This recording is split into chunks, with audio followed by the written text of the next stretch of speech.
Hello नमस्कार, मी विशाखा. आपल्या एका नवीन व्हिडिओमध्ये तुमच्या अगदी मनापासून स्वागत आहे. तर आपल्याला करायचं आहे आता आंब्याचं लोणचं. त्याच्यासाठी ना आपण पाण्यामध्ये कैऱ्या टाकलेल्या होत्या, रात्री भिजत घातलेल्या होत्या.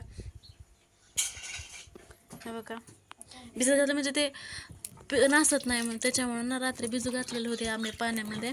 तर आपल्याला ह्याच्या आता लोणचं बनवायचं. लोणचं बनवण्यासाठी आता आपल्याला फोडायचे आंबे. तर चला मग बघूयात. आणि इकडे मॅडम आमच्या मध्ये मध्ये करतात. आता हे काय करतात काय माहिती, काय करू देतात का नाही. हे ना पिला. तर चला मग बघूयात कसं कसं होतंय काय नाही ते. बघत राहा व्हिडिओ.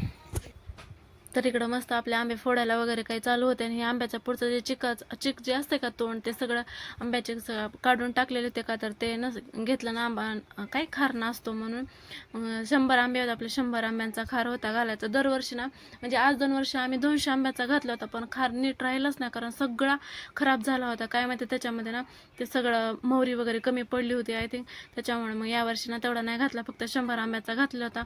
इकडं मस्त फोडी करायला चालू होता. एवढा सगळा 100 आंबे फोडायला ना 1.5-2 तासच्या जवळ लागलेलं होतं. आणि मला काय जास्त काय आवडत नाही, पण सानूच्या पप्पाला इतकं आवडतं ना खायला की ही थंडीच्या दिवसामध्ये पण ते सकाळी सकाळी जे नाश्ता जेवायला करत बसले ना तर त्यांना खायला लागतो लोणचं वगैरे. काय माहिती एवढं कसं आवडतं ना. आपल्या सानूचं कणी मध्ये मध्ये चालू होते की मम्मा मी करते, मी असं करते, किंवा मी मध्ये पुढे भिजू घालते. पण आता ते उडून यायला लागल म्हणून भीती वाटत होती. पण तिला काय आपलं मध्ये मध्ये करायचं होतं, कारण फर्स्ट टाइम तिनं बघत होती असं काहीतरी करतायत.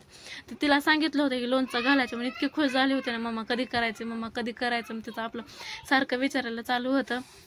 तर मग मस्त आपल्या फोडी वगैरे करून झालेल्या होत्या. तर अशा काय फोड्या करून झालेल्या आहेत आंब्याच्या. सगळं किती तर 100 आंबे होते. 100 आंब्याच्या मस्त अशा फोड्या वगैरे केलेल्या आहेत आणि फोडून घेतलेल्या आहेत. आणि त्यानंतर स्वच्छ 2-3 पाण्याने धुवून आता ते पाणी निसऱ्यापर्यंत त्याला असं ठेवायचं दोडीमध्ये वगैरे, म्हणजे ज्या चाळणीमध्ये ज्याच्यातून पाणी खाली सगळं निसरून जाते ना त्याच्यामध्ये असं ठेवायचं. पाण्याने सगळं निसरल्यानंतर मग आपल्याला ते लोणच्याला तयार होतात. मसाला वगैरे तोपर्यंत आपण तयार करून घेऊयात. तर सानूबाई झोपलेल्या आहेत परेशान करून करून. चला मग नंतर मसाला वगैरे तयार करताना दाखवते. तर हे आंबे सगळे धुवून सुकवून वगैरे घेतलेले होते. आणि इकडं सगळं असं काही लसूण वगैरे मिक्सरमधून काढून घेतला होता. आणि ही मोहरीची अशी पेस्ट केलेली होती. पेस्ट म्हणजे बारीक मोहरी वाटून वगैरे घेतली होती. पण ह्याच्यामध्ये ना फोडी बसतच नव्हत्या, त्याच्यामुळे दुसऱ्या मोठं टोपलं घेतलं, आणायला गेली होती मम्मी. मग मस्त इकडं हळद मीठ आणि ते सगळं लोणचं काढून ठेवण्यासाठी भरण्या वगैरे घेतलेल्या होत्या. तर सगळा सुकलेला होता खार छानपैकी, कारण पाण्यातून काढल्यानंतर ते सगळं सुकला पाहिजे, त्याला थोडं पण ओलं राहिलं नाही पाहिजे.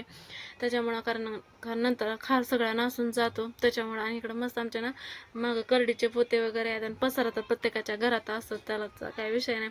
आणि शेतकऱ्याच्या घरात तर कितीही आवरा पसारा, ते तर कुठं जाणारच नाही. असंच आवरलं की असंच राहते. मग ते मागं करडीचे पोते वगैरे होते, तेच मी तुम्हाला सांगत होते. तर इकडं चालू होतं सगळं मिक्स वगैरे करून घ्यायला, हळद वगैरे. तर एकला थोडासा कमी पुडा टाकलेला होता हळदीचा, तेवढा सगळा लागलेला होता. कारण हळद मीठ आणि मोहरी हे जर व्यवस्थित झालं ना तर आमचे खार लोणचं नासत नाही. मोहरी जर कमी पडली ना तर लगेच आपलं जे मीठ टाकलेलं असतं ना तर लगेच पाणी सुटायला लागतं, सगळा खार वगैरे नासून जातो. त्याच्यामुळं हे जे मिश्रण आहे ते व्यवस्थित झालं की मग सगळं खार नासत नाही. पण आमचं 2 वर्ष झालं ना सारखंच नासत होता. मग आय थिंक त्यांना ना ते मोहरी असते ना आपली तेच कमी पडत होती. त्याच्यामुळे मग यावेळेस ना जास्तच घेतलेली होती. मग म्हटलं थोडेफार जास्त झाले तर काय होतंय. मग इकडं आजीचं मिक्स करायला चालू होतं. मी पण हेल्प वगैरे करत होते. आमचे ना कॅमेरामॅन नव्हते घरी, त्याच्यामुळे ना थोडासा प्रॉब्लेम होत होता. आणि माझ्या ना सेल्फी स्टँडचं वगैरे ना खालचं तुटलं, त्याच्यामुळे ते स्टँड लावायला ना प्रॉब्लेम होत होता. त्याच्यामुळे चला होईल तसं थोडंफार शूट घेण्याचा प्रयत्न केलेला होता. मग आजीला वगैरे फोडून वगैरे आजी टाकत होती. त्यानंतर तिनं थोडंफार मिक्स केलं, तर खायला तर इतकं छान लागतं ना असं पण जास्त. आणि त्याच्यानंतर ना मिक्स केल्यावर सगळं त्याच्यामध्ये फोडणी टाकतात तेलाची वगैरे, पण ते फोडणी टाकले मला आवडत नाही. मला फक्त असंच खायला आवडतं, म्हणजे जास्त मला आवडतच नाही का, तर मला त्रास होते. 2-4 फोडी वगैरे खाल्ल्या की लगेच आपला नाकाचा वगैरे त्रास होतो, म्हणजे श्वास घ्यायला सर्दी झाल्यासारखं आंबट जास्त जमतच नाही. तर सानूच्या पप्पाला तर खूप आवडते. सगळं वगैरे आता मिक्स करून घेतलं.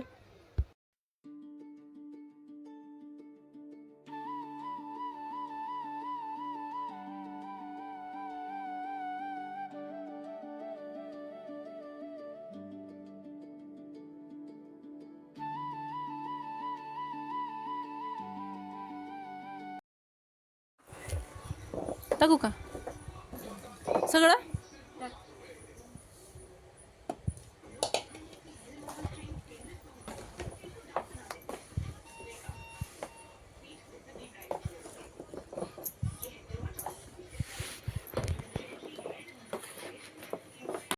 मग सगळं मिश्रण वगैरे टाकून झालेलं होतं. मग मिक्स वगैरे करून झालं म्हणजे आजीने केलं होतं. आजीला जेवढं जमतं तेवढं. त्यानंतर मग म्हटलं सरक मी करते म्हणलं. तर काय बाई इतकं जाम जात होतं ना, एवढं म्हणजे मिक्स होत नव्हतं. जसं आपण ते चिक हाटतो ना कुरड्याचं वगैरे, त्याला जसं जोर लावावं लागतं ना तसं याला जोर लावत. आणि शेवटी मी तसंच केलं होतं. पार असं चिक हाटल्यासारखंच मिक्स करत होते. होत नव्हतं कारण एवढं ते गच्च झालं होतं. आहे नाही तेवढी ताकद लावावी लागत होती त्याला. मग म्हणलं बाय खायला किती वेळ लागतंय आणि करायला किती टाईम लागत होता असं वाटलं. आणि त्यानंतर की बाय उगाचच काय रमना केला, हे पसारच नको करायला पाहिजे. कारण आणि खाताना किती मजा वाटते खायला बरं का. कारण यांना सानूच्या पप्पाला खायचं होतं, त्याच्यामुळे म्हणलं घातलं की ते बनवते ते सारखं लोणचं करा. त्याच्यामुळे म्हणलं चला करूयात म्हणून मग करायला घेतलं होतं. खाणाऱ्याला काय नाही बाबा, पण करताना इतकं बेजारी होते ना की बस असं वाटतं की त्या टायमाला नको बाबा उगाचच केला रमना, आता नाही करायचा पसारा. तर सगळं मिक्स वगैरे करून झालेलं होतं. मम्मी म्हणत होती की मागं पसारा किती, आता पसारा घर म्हटल्यानंतर तर राहणारच झाला आता. आणि तर आता शेतकऱ्याच्या घरात इथून उचलायचं तिथं ठेवायचं, तिथून उचलायचं तिथं ठेवायचं चालूच राहते. आणि सानूबाईचा पण कुठून तरी काहीतरी गोळा करून आणते आणि कुठं तर काहीतरी टाकते असं असतं. तर असा काय होता आजचा व्हिडिओ. जर आवडला असेल तर लाईक शेअर सबस्क्राईब करायला विसरू नका. तर असं काही झालेलं होतं लोणचं. टेस्ट तर खूपच छान होती.